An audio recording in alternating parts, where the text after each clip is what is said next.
Thank you very much for your patience.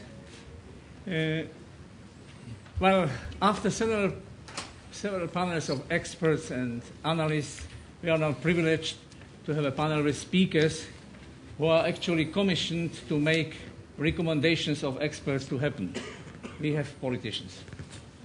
I hope you will excuse me if I will not spend too much time on introducing our distinguished guests. They are very well known. Allow me to do just one thing.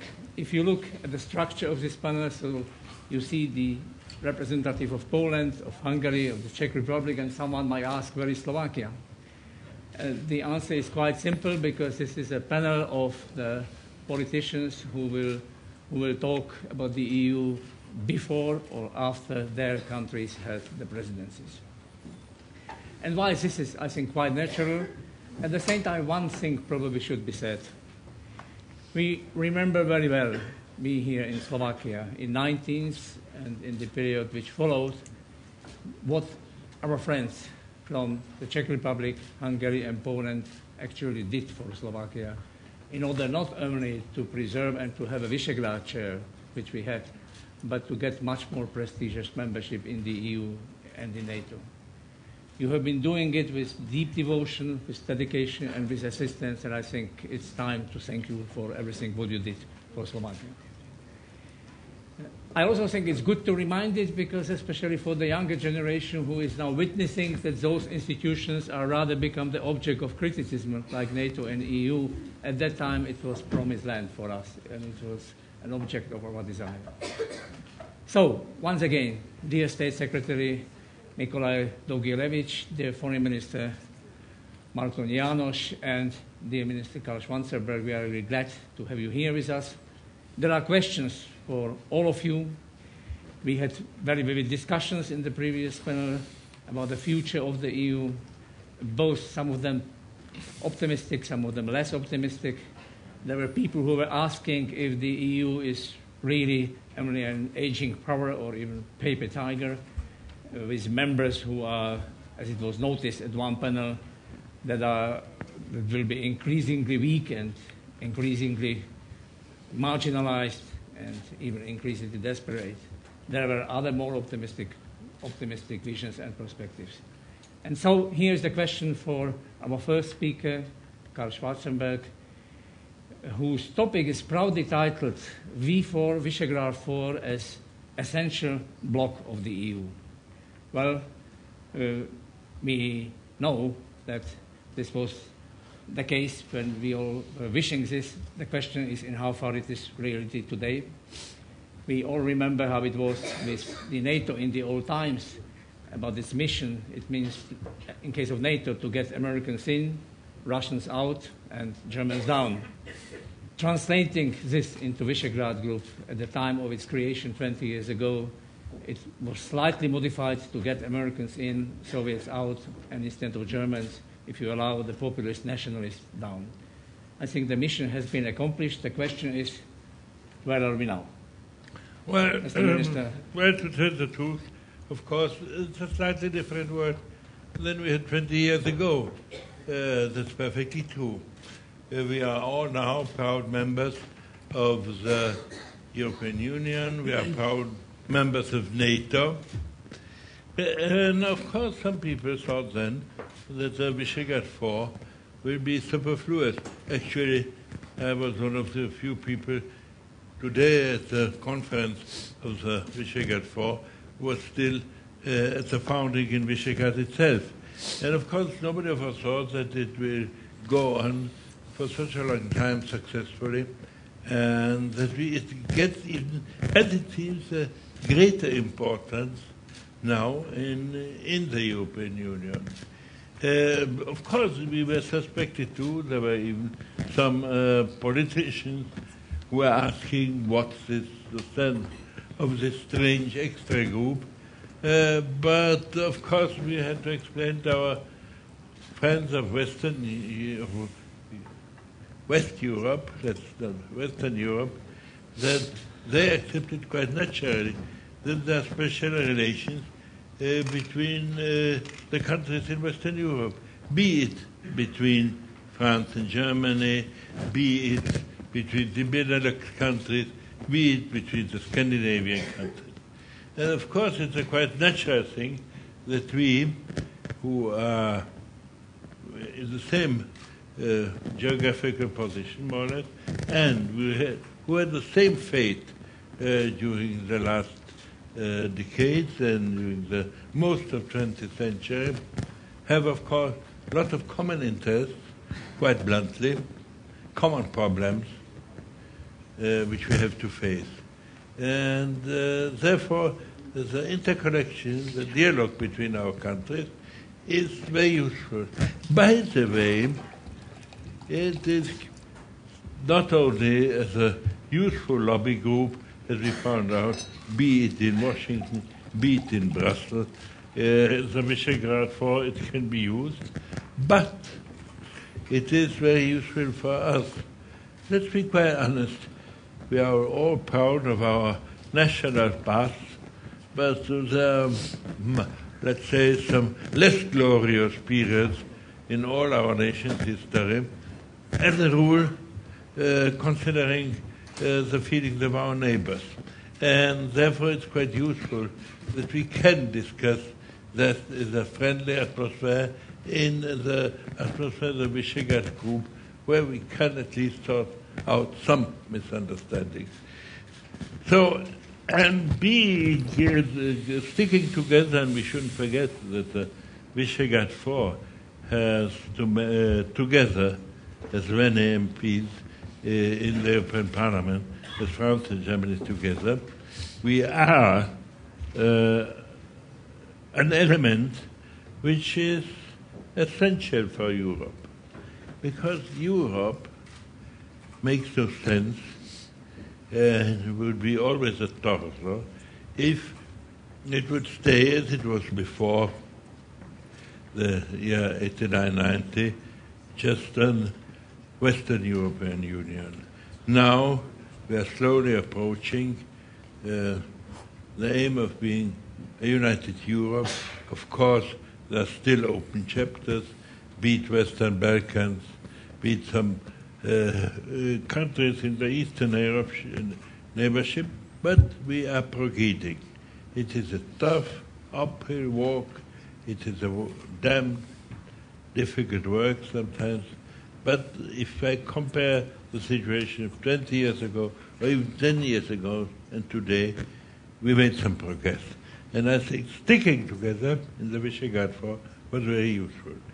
It proved to, during our presidency, which was actually, for the last presidency, still under the Treaty of Nice and not under the Lisbon Treaty, where the presiding power has more competences than it has now.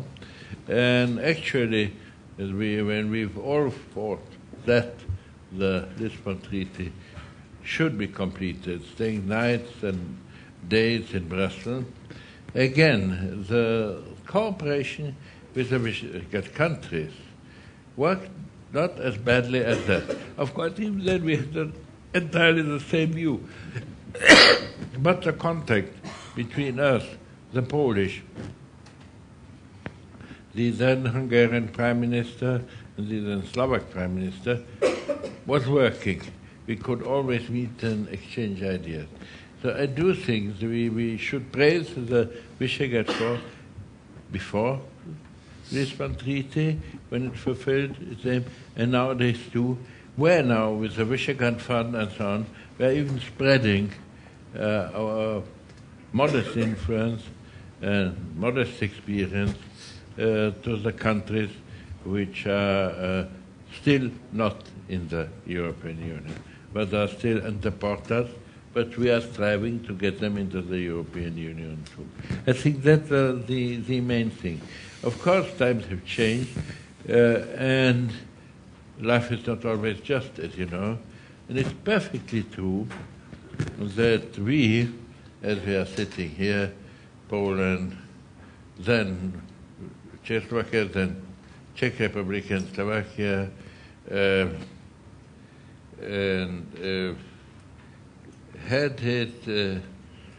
and Hungary had it much easier in the 90s than countries who are now approaching the European Union. Out of some, first because the extraordinary economic boom which existed in the 90s has finished. Partly because people are afraid of migration movements throughout Europe, partly of some not so good experience. The European states and governments, and especially the population, are much more skeptical about expanding European Union. Again, we have a mood, that's quite often in our history, we should close the doors, we should isolate, we should live only for us. Only it's a nonsense. If we follow in Europe isolationist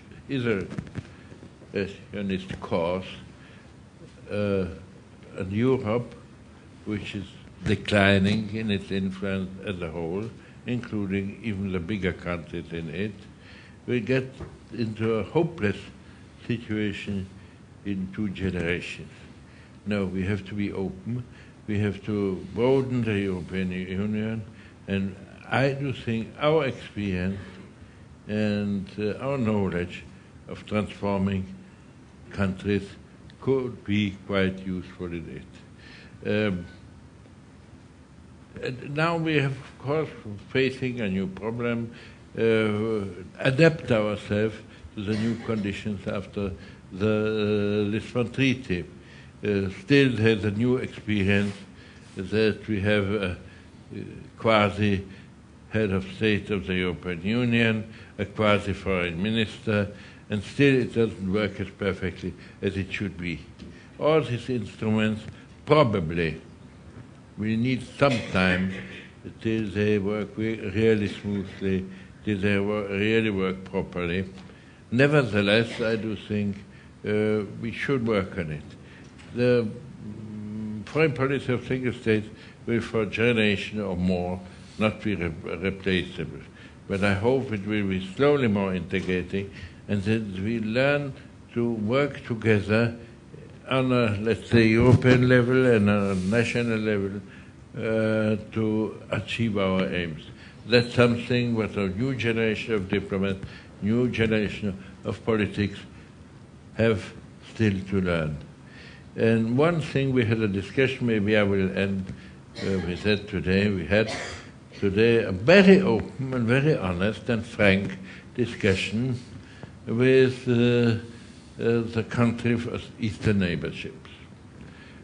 No, it was a common idea of us to found this group to make it easier to the countries of our East to get closer to the European Union. And of course that way or the track in the meantime is slightly different. Whereas we have a country like Moldova who changed thoroughly and is, in spite of being a very poor country, a very open democracy, who works hard to be really a state with the rule of law, make democratic institutions working, and even in the economic and other reforms is working as hard as is possible. We have a regrettable country like Belarus, for instance, where the development goes in the other direction.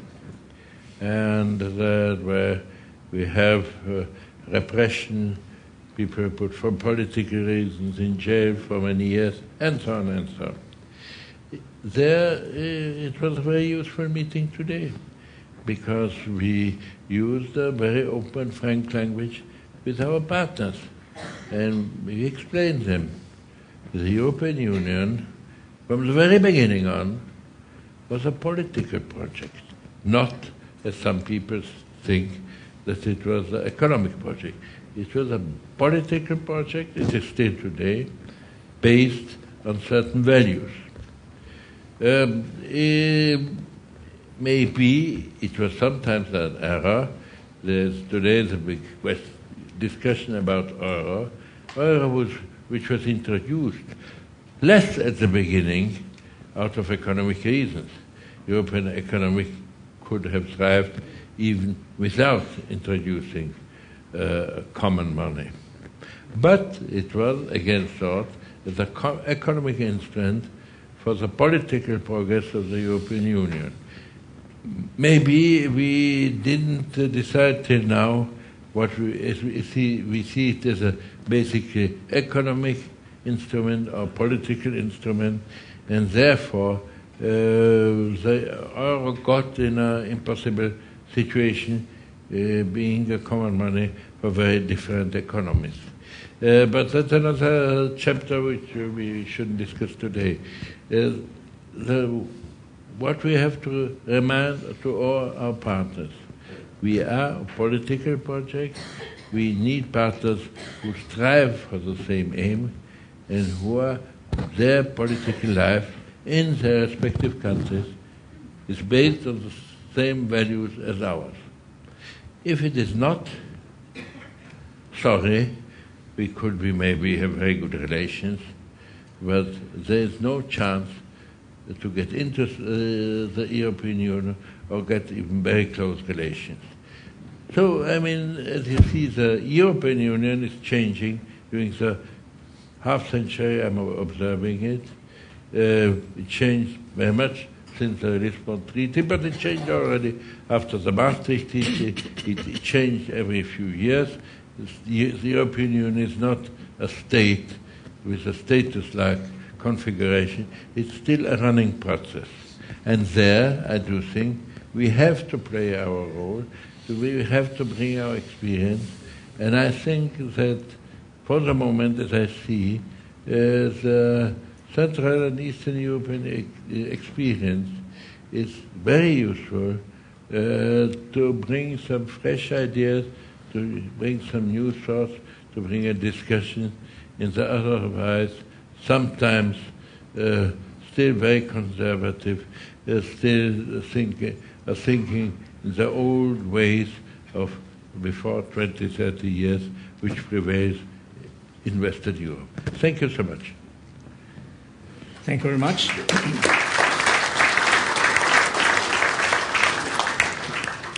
Foreign Minister Martonyi, your country just ended the first third of the Hungarian presidency. We heard about the goals to promote Western Balkan, Eastern Partnership, to cope with Roma-related issues, and as your Prime Minister Viktor Orbán said, to promote the concept of strong Europe, to bridge the gap between the European spirit and European citizens. So, how successful are you? How do you feel after the first 2 months? Well, I'm afraid it's a little bit too early, but I try to. Before coming to that, just one word about Visegrad, because I was also one of those who were there at the cradle of Visegrad. And at that time, of course, many people said, oh, this is just something which was imposed upon us by Brussels. Some other people said, no. In a negative sense, it was imposed upon us by Moscow, because Visegrad was a useful cooperation or device how to get out of those types of structures like Comecon or the Warsaw Pact. Some people, on the other hand, including myself, I'm sorry, we said no. It's a drive is coming from the inside. Visegrad is nothing but the transformation of a historic and cultural phenomenon into a political and economic reality. As far as economic reality is concerned, we established the CEFTA, as you know, and of course Visegrad came to being. First couple of years it was prospering, and the best proof, the best demonstration why it was not imposed upon us by external factors was, or indeed still is, that when we achieved our fundamental goals, getting integrated into NATO, becoming full members in the European Union, Visegrad did not cease to exist. Visegrad is still there. Visegrad is perhaps more lively or more vibrant than it has ever been before. We did have some difficult periods, that's true, but we always survived, and now we are a very useful group within the European Union. There were even some criticism a couple of years ago that maybe we establish a kind of bloc within the Union. Now nobody speaks about it. Everybody recognizes that we do have our contribution to the all European objectives and goals. And in fact, we are very useful for ourselves as well. Why? Because fundamentally, we still have very similar, or in many cases, identical interests. And that, of course, brings me to the presidency. What were the priorities, or what are still the priorities? We always said, okay, let's have a strong Europe. If we want to have a strong Europe, we need to have a strong economy. We have to have a strong common currency. For the time being, only one Visegrad country is a member of the Eurozone, but all the others want to join. Plus, even if we are not members, of course, we all know that we are directly affected by what is happening to the euro. So financial security has always been one of the priorities, and we are now all working on that. There is now something which is called, even in the Bundestag, a comprehensive package. I tried to use the word Gesamtpaket, but then I was warned by a German MP that, look, even in Germany we use the word comprehensive package. So, okay, there is now a comprehensive package consisting of at least 5 or 6 elements. And I think we are more or less on the right track. I very much hope that the 6 legislative texts will be adopted by the end of June. This is crucial, because if this is not the case, then the message to the public opinion, not speaking about the markets, would be catastrophic. So that's why we consider this as perhaps the #1 priority of the presidency. We also have European semester. We have a couple of related issues which are not directly coordinated or conducted by the presidency, but of course are still interrelated with the recovery from the economic and financial crisis. But coming to the core of the question, we said strong policies. Now, what does strong policies mean? First and foremost, and here we come to the common interest. We all know that without an effective and efficient and successful cohesion policy, there will be no successful Europe 2020 strategy. And we all agree on that, not only we 4 countries, but more and more all member states, including those who are not that much of a beneficiary of the cohesion policy, the so-called net contributors. If you look at the Council conclusions, which were adopted roughly 2 weeks ago, first time ever that the Council adopted conclusions about the future of the cohesion policy, then you will see that all the important elements, all the important ingredients for the recipient countries, including, of course, the Visegrad countries, are there. All regions will be covered. There will be an integrated policy. Financial resources, hopefully, will be available, although, of course, we do not speak about money yet. It comes after. But all in all, now we have a realistic hope that the cohesion policy will be saved, and this will be one of the cornerstones of the future European Union after the 1st of January 2014 until the end of 2020, although it's not yet completely clear whether we'll have a 7 years period for the next financial perspective, next multi-annual financial framework or not. But it's quite clear that all we four are interested in that, and they work in this direction, and up till now they have been, without anticipating, of course, anything, they have been fairly successful. Now, another thing is, of course, which we need to save, and maybe on that point our interests are not exactly the same, is the common agricultural policy. We'll have Council conclusions on the 17th of March, and it seems to be that most of the elements which are important for those countries who are interested in the maintaining and preserving of the common agricultural policy will be there. Of course, again, we do not speak about money.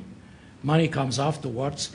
But we speak about the substance, we speak about the main elements of reform, and at the same time we all know that we definitely need an efficient and successful common agricultural policy also in the future. Now the third element, strong policies chapter still. That's perhaps the most successful one, I would say, and this is energy. Now, energy is, of course, different, because for cohesion and agriculture, we already have existing policies which have been there for a while. Now, as far as energy is concerned, we do not have yet a common policy. We do not even have an integrated internal energy market. But first time in our history, decision was taken that we will have one. If you read the conclusions of the European Council, from the 4th of February, it's the first time that it was clearly established that by the year 2014 we will have an integrated energy market. That is a genuine internal market, because we do not have it yet. We do not have even the infrastructural conditions for that. We do not have the electricity grids, we do not have the pipelines, gas pipelines and so on, but we are going to build them. And that was decided by the European Council, and that will give, of course, a huge push, a huge impetus to the establishment of the common energy policy with all the infrastructural, economic, legal and regulatory conditions this policy needs and involves. What we are talking about really here is not just strong policies. We are speaking about security. We are speaking about financial security. We are speaking about food security. That's common agriculture policy. We are speaking about energy security, which is, of course, a key factor for the future of Europe, not only internally, because up till now I only made reference to the internal integrated energy market, but we all know very well that there is also an extremely important external element of the energy policy. It's not only security of supply, it is also security as such. That is national security. Without having a safe security supply, we cannot have full national security in the largest sense. And that is also included in the Council conclusions I referred to. So then we also need internal security, and what we believe, I think all four of us, that we if we really want to increase our security, we have to be inclusive. That's one of the slogans which we underlined right from the beginning, that we need inclusion. Now, inclusion means many things. Inclusion means, for instance, you refer to that, the integration of our Roma populations in the society, in a social, in an economic, in a cultural sense. But inclusion also means, for instance, or first and foremost, inclusion of Romania and Bulgaria to the Schengen area. That would increase our security. And that's why we set this priority, although we were fully aware that there are difficulties and there are challenges, and it will not be a very easy and a smooth way. It was very well known even before we set these objectives for ourselves. But it's still our firm determination that we go on, and we will try to do our utmost so that this project be achieved. Very, very serious discussions and consultations are now going on. And what I can say on behalf of the presidency is only that we do not give up, and we work on that, and I hope that at the end of the day a solution will be adopted which would be acceptable for all of us. Now, inclusion means more. Inclusion means that we send a very clear political message to all the candidates and aspirants that the enlargement process has not been stopped. The enlargement process goes on, the train is moving, and the best proof for that should, of course, be that we conclude negotiations with Croatia. Again, this is not a very easy thing to be done. It's a two-way street. Both sides have their own obligations and housework. But what matters here, I believe, is the political message, not only for Croatia, but also for the other countries that don't give up, despite all the enlargement fatigue or reservations with respect to this process. It's still going on. And I think that would again be a message that, yes, Europe is working.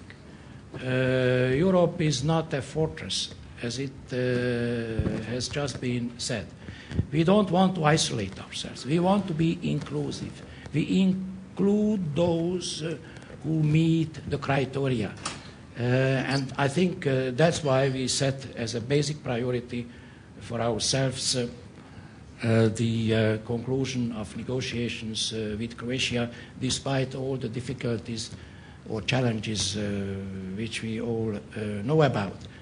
Now, inclusion also means that we are open. We are open externally. We prove ourselves in our neighborhood. If Europe really wants to be a global actor, if we want to match our economic weight in investments, trade, and so on, with our political role and influence in the world, on the global scene, clearly we have to start with our neighborhood. We have to prove that we are efficient. We have to project our values in our neighborhood. Now, of course, everybody speaks about the South, which is quite normal. I have no time to get into that, although this would perhaps be the most interesting subject this afternoon. But what we agreed upon this morning and also this afternoon is that neighborhood policy as such, on the one hand, it's of course a basic element of our policy, foreign and security policy as a whole. And also the neighborhood policy, on the other hand, consists of two pillars, the South and the East. Now, this is not a zero-sum game. This does not mean that if we increase or strengthen one side, one dimension of the policy, then we have to reduce the other one. It's just the opposite. These are complementary policies because we have to prove ourselves in both directions. And that's why we believe that, yes, of course, now we have to focus upon the South. Every hour, of course, things are changing rapidly, and I do not even know what is going to happen tomorrow morning. The presidency, of course, is extremely active. We are one of the few embassies which are still there in Tripoli, despite all the challenges and personal risks that might involve our European Minister for European Affairs, who is a lady.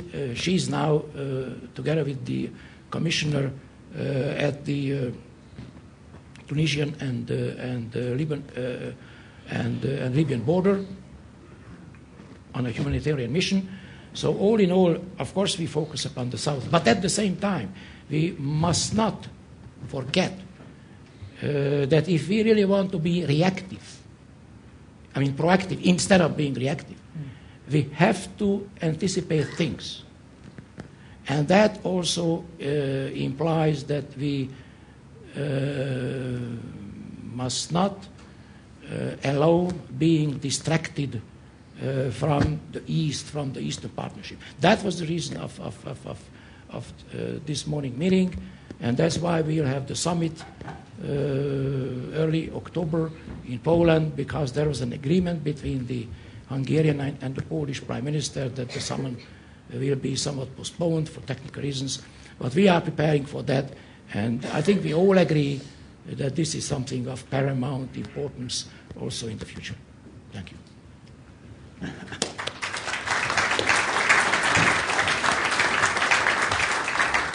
Thank you very much indeed for sharing with us not only ambitions and plans, but real facts about fulfillment of it. Dear State Secretary, Poland was mentioned several times, and we heard quite a lot also about Polish presidency, about ambitions, big plans. Could you kindly continue with how do you see, how you are planning it? What are your expectations? We know that this will be the first time when the presidency could be also shaped and maybe slightly changed after the Lisbon Treaty, and there are many, many challenges. Thank you. Thank you for inviting us here. I promise I will do it in 7 minutes, so we have some time for questions, because I understand we have to end 5:15. First of all, I want to say this was a very important meeting this morning, also because there was a deputy foreign minister of Belarus. And I think the message he had to receive was a very tough one and a very clear message from the European Union. So I think that it was, even if we could use, even if the meeting today was a small stepping stone to changing the situation in Belarus, we would be very happy if that were to happen. I want to tell you that, of course, 2011 can be it can be a terrific year for Central Europe. Visegrad in 2011 is almost like Brussels. In Brussels, everybody is a president. In Visegrad, everybody has a presidency this year. We and the Hungarians have the presidency of the Council of the European Union. The Slovaks and the Czechs have the presidency of Visegrad. So it can be a terrific year, but we should not underestimate the difficulties and the circumstances that are perhaps in a way they could provide an opportunity, and I will speak about the opportunity in a moment, but of course they can be also quite difficult and threatening for the European Union. First of all, the economic conditions in the Eurozone, the fact that the euro is still after the heart operation, and hopefully will recover, but still there are still some checks that needs to be done. Well, I don't want to extend too much the medical sort of the terminology here, but it's certainly true that there are prospects for recovery of the euro, but the process of recovery is not over yet, and we can see very well on the horizon, even in the coming days, very serious questions that will have to be addressed concerning, for example, the modus operandi of the European Financial Stability Facility. Now, there is, of course, also, it is positive that the euro is getting a firmer, solid foundation in terms of economic coordination and economic governance. That's very positive. Poland is very supportive of that. On the other hand, there are also tendencies which we cannot like. We believe there is a hardcore of European idea, and this hardcore also consists of the internal market, consists of the decisions being taken in a transparent way in the European Council, and sometimes we can see ideas appearing in a way which is contradictory to the good cooperation among the member states. It took us a good few weeks to overcome this sort of crisis, which was completely unnecessary. Now, the second crisis that perhaps will be turned into an opportunity is, of course, what is now happening on the southern shores of the Mediterranean. Obviously, here the Union will have to engage fully, and we also discussed this today, also with Guido Westerwelle, and it's clear that the EU must seek very credible, very robust response, but this response cannot be seen as the fact that the Union is the sole organization responsible for what will happen in the southern neighborhood. What is happening there requires, first of all, humanitarian response, which is happening now, but it will require very serious stabilization and transformative effort. But this has to be done by many international organizations, by many global actors, and cannot just rest on the shoulders of the EU. But now let me say why I believe those two crises, the economic one and the neighborhood one, or the one in the south of the European Union, can be turned into opportunity. First of all, because we can turn the economic crisis into much more solid foundation for European integration, and it is happening. What we will have to do, and this will be a priority number one of the Polish presidency, we'll try to build conditions for not just economic consolidation, but for economic growth. And here, on top of consolidation efforts and better regulation of the markets, we will need to discuss the budget for the multi-annual budget and also the strategy of how to enhance the internal market. We want the internal market to be the core issue in the autumn to be discussed in the Council because this is a package that can provide better opportunities for economic growth. Now, the second crisis, the crisis in the Mediterranean, can be a reason for a very deep review of the neighborhood policy. The neighborhood policy must be better targeted, must be better adaptable to conditions of every individual partner. But it's most important that it is seen that it will be allowing the EU to play its soft power role, the role of transformative power. And I think that this is priority number 2 of the Polish presidency, to show that the EU can create win-win scenarios for more open and democratic neighborhood. And of course here there is also a question of hopefully concluding the negotiations with Croatia or signing the accession treaty with Croatia, which would be, of course, crucial to show the principle of open door. And my last point is about secure Europe. Here we see 2 priorities. One is the common security and defense policy, where we basically have to do much better, and we have to become, if we want to be credible on the world stage as a security actor, as a foreign policy actor, we must start working and establishing a mechanism of the common security and defense policy. Here we will also continue the discussion on the external aspects of energy policy, something that will pick up from the Hungarian presidency. I would end here. Well, thank you very much.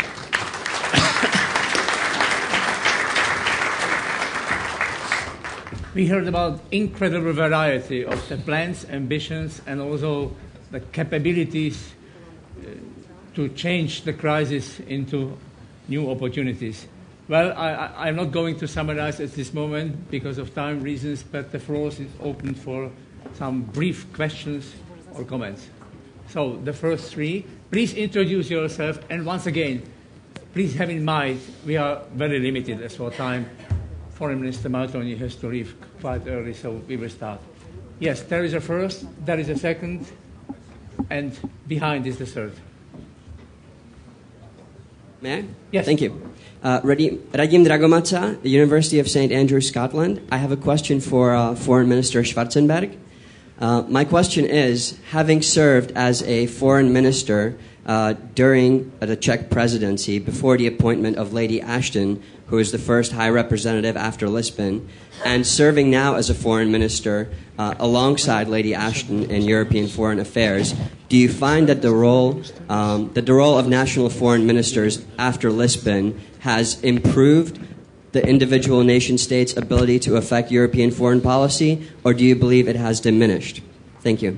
Thanks. Let's take all three questions, and then the speakers will have a chance to respond. Meanwhile, we see that our next keynote speaker, Stefan Filler, has arrived. Yes, hello. Yes, please. Olga Shumilo-Tapiola from Carnegie Europe, Brussels.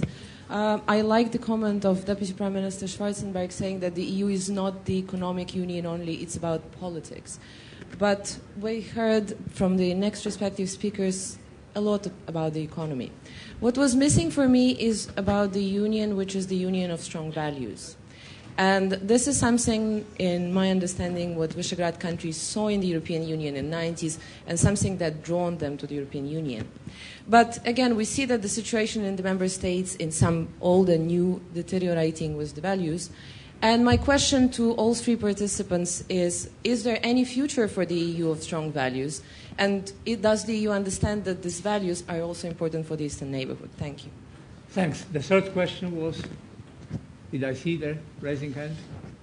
No, so let's start. She was just making a photo. Ah, yes. So it was a photo opportunity, not a question.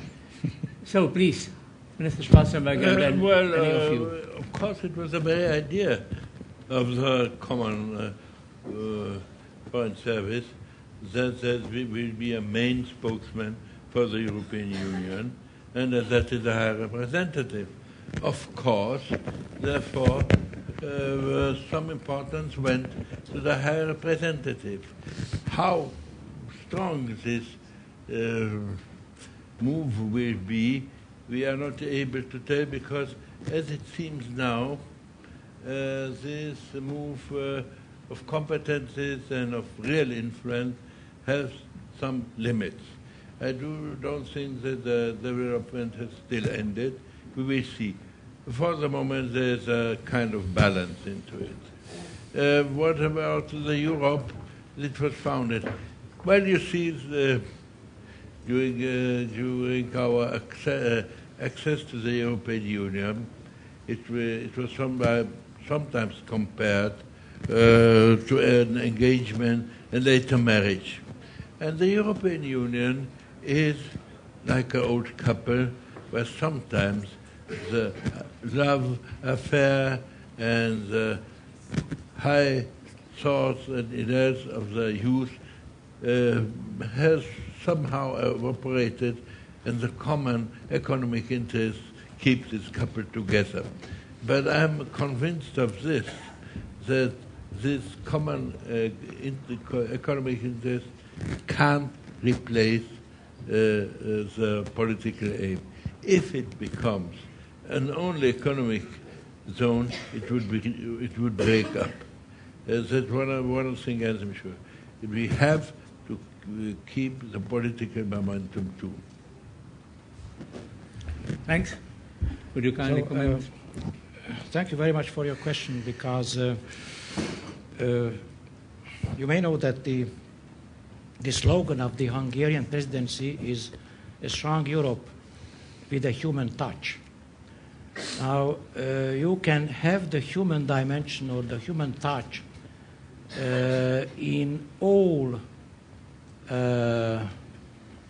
our priorities.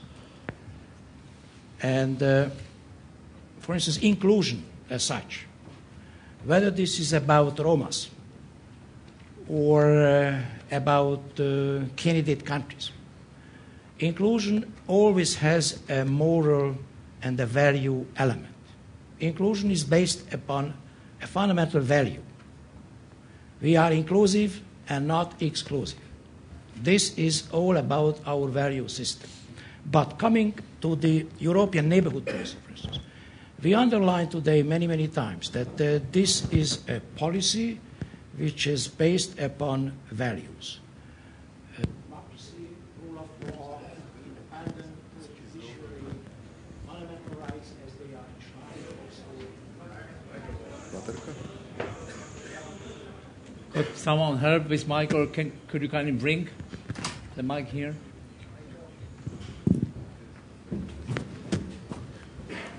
I hope it is not because you started to talk about values. So. Naturally. So shall I repeat everything or just? No, just the last.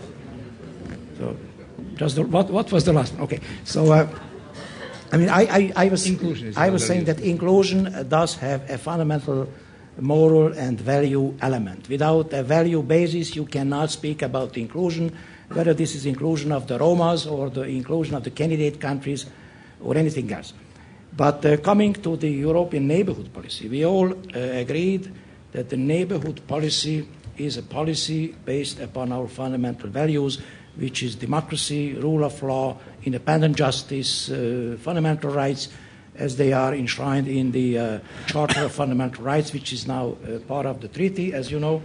So when we speak about neighborhood policy and when we recognize that there is a need for differentiation of that policy, the basic criterion of differentiation is precisely to what extent that or another given country, either in the south or in the east, follows those values. That's how we try to project our values, but that is also something which promotes inclusion, because the more these countries accept and absorb these values projected by the Union, the more they will be integrated also politically and economically in our system. It's a very long path, but I fully agree with all those who say that if we really want to resolve our basic problems, if you want to cope with all the challenges, then we have to go back to the roots. And this is our identity. This is our value system. That's why we always say that Europe is, of course, it's a huge economic exercise. It started as such, although, of course, the finalité politique was always there. But now, if we really want to go on, we have to find the soul of Europe, l'âme de l'Europe, as it was said 60 years ago, and that goes through precisely the values you were referring to. Thanks. Would you like? I would just say one sentence. No, I think mine is working.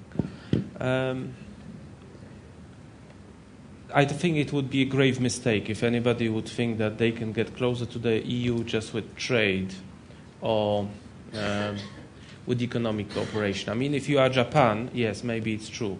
But if you are Ukraine, if you are Belarus, don't make this mistake. This is a whole package, and the EU will always see a country as a whole package. That's why I think so much was said today in our meeting about democracy and rule of law, because in the current context, when we see what is happening in the southern neighborhood, nobody would like to see, or nobody among us, I think, would like to have a discussion in a few months' time whether to compare a country in the southern neighborhood, which is now undergoing transformation, and a country in the eastern partnership, in the eastern neighborhood that has undergone transformation but is backtracking on democracy and human rights. This would be a discussion that I don't think that anybody in the EU would like to have. And that's why it's important to underline that indeed the question of community, the values are very important. It's a core element of getting closer to the European idea.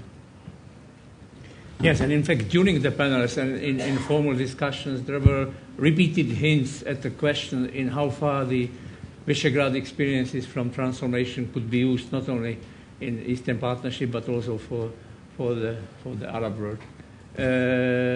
Rasto Kacher, do we have time for one round of questions? I have to go. I'm sorry, I have to go. Yes. I think at this time we have to thank Minister Martonyi for his contribution because he is about to leave. Thank you.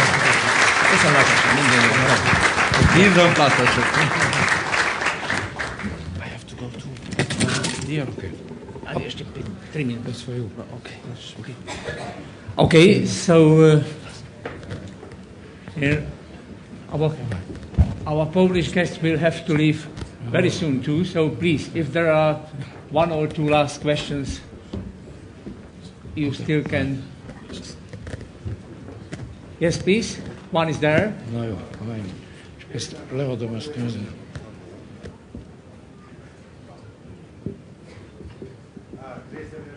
Television. I'm the correspondent in the Balkans. I mean, I would like to add to the European value question. I mean, I cannot agree with you completely. I disagree with you completely in the matter of fact that because if I'm looking from a Balkan perspective as a correspondent about core issues and core values, I must ask: is the media situation in some Balkan countries worse as in some member countries of European Union, which is media freedom? I do not want to mention one single country, also it would be easy. Is the situation of minority rights and refugees really worse in some countries of the Balkans than in some member countries of European Union, taking in mind a core decision of the European Court of Human Rights? So, I mean, where is any kind of council which really is looking how these values are implemented within the European Union, because this is a problem also for accession process of these candidate countries, because if you do not take your own values serious, how you can demand that they do it? Yes, I think because of time we have to limit this to really last question or last comment, and I would like to ask. This was a comment, I think. Yes. What can we say? I think. Okay. Well, I will tell you something. It's as in the European Union from the beginning. It's an education process. Let's be quite open. It's not only in the Balkans. It was in Western Europe too. If we look, for instance, at Spain after the death of Generalissimo Franco, they shared only, let's say, some of our values.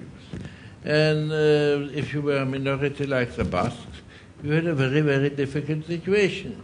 We admit even in some European countries which were quite democratic, the situation of some minorities was difficult. Nevertheless, it gets better. The education inside the European Union influenced as the old states, as the new states. I don't think we are still perfect. I could tell you a long list of countries where we have deficiencies in our human rights situation. Nevertheless, it is better for the moment, and I was very much involved in the Balkans. I was engaged in human rights since 30 years throughout Europe. I can tell you, it became under the influence of the European Union, as in Western Europe better, as in the Balkans too. Well, thank you. Do widzenia. Bye.